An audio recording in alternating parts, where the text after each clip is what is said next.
What's going on, guys? So like the title of the video says, I tore my hamstring while working on getting my first dunk.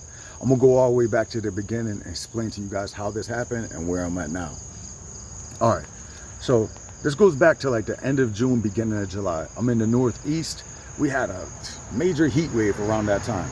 Now where I stay at, there's only AC in one room, and that's where my daughter stays. The rest of the house gets crazy hot, especially on the second floor where I'm at. There's high ceilings on the first floor, the heat gets trapped on the second floor. Now I'm a guy who doesn't deal well with the heat. I get really hot. I'm also a guy who doesn't deal well with not getting sleep. I need like at least 7 hours a night and still take a little bit of a nap during the day. I wasn't sleeping, it was too hot, I couldn't deal with it. Now add to that, I was dieting down because when I was a power lifter, the more weight you have, the stronger you are. But when you're trying to dunk, extra weight doesn't help. They have a saying, fat don't fly. So I'm not sleeping, I'm dieting down, and I'm training really hard. That was a recipe for disaster. I started getting really fatigued.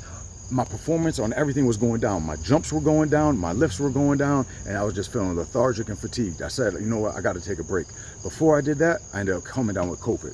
Because I was training so hard, not getting sleep, and being so fatigued, my immune system was just weakened, and I ended up being susceptible to catching something I called COVID. Most likely that's what it was. I didn't go to the doctor, but when I finally did, he told me that's what he suspected it was. All right, so now I had a week of terrible training. Then I catch COVID, so I take a week off of training. I come back, I'm feeling all right. I'm easing my way back into training. I come down with something else. Now at this point, it was even worse than the COVID. I'm not getting any sleep because I'm in crazy pain. I'm rolling around, my whole body's hurting. I couldn't take it. So for the first time in 7 years, I go to the doctor. Now, just from examining me, he couldn't tell what it was. I told him, look, I don't got health insurance, doc, so do the best you can for me. He prescribed me some antibiotics and some prednisone for my breathing.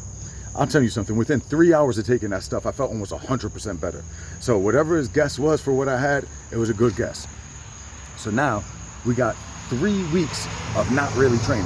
1 week of horrible training, 1 week off for training, 1 week of coming back to training, and then this whole week, so actually 4 weeks, a whole month of not really training. But after I took the medicine, I came back feeling great. Plus on top of that, during that whole month of not training, I wasn't drinking any caffeine because I only drink caffeine on the days I train. I use it as like a performance enhancer. So on squat day on Friday, I come in feeling great. I work my way up to 4 plates, which is pretty good for having just taken a month off. The only problem is, after taking all that time off, my body was detrained and really wasn't ready to be pushed this hard. Then after squats, I went outside to do my sprints.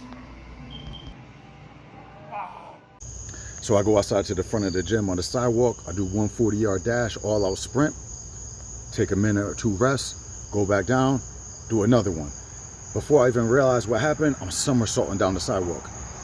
So I jump up, I'm bleeding from my hand and my knee, and my hamstring is killing me. So I took 6 days off of training, and on the 7th day I came back, I just put the bar on my back and did some squats with that. The next morning, I did squats with 135 pounds. Now here's the key. I've been injured a lot of times in the past. Every time that I said, oh, I'm just gonna lay on the couch and I'm not gonna do anything until I'm fully recovered, it takes 5 times longer to recover. You gotta get back in there. You gotta give your body a reason to recover.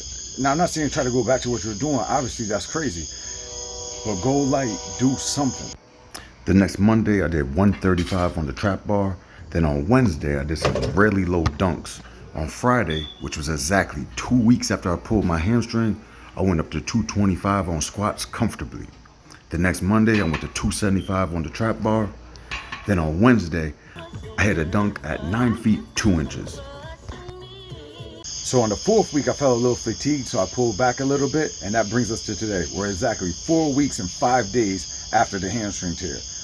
Now, I'm at the hoop practicing on my dunks, and while I'm there, I get a little visitor. So as I'm working on my dunks, I look over and there's a huge red-tailed hawk in the grass. I grab my phone and start walking towards him. I literally get within 10 feet and he's not going nowhere. Now the crazy thing is, my channel used to be called Alpha Hawk Fitness. Now I'm out here today working on my dunks, basically trying to fly. And who comes and lands right next to me? I don't know, I just felt like it was a good omen, and I made up my mind right there. I wasn't leaving until I got a better dunk than I had since I tore my hamstring.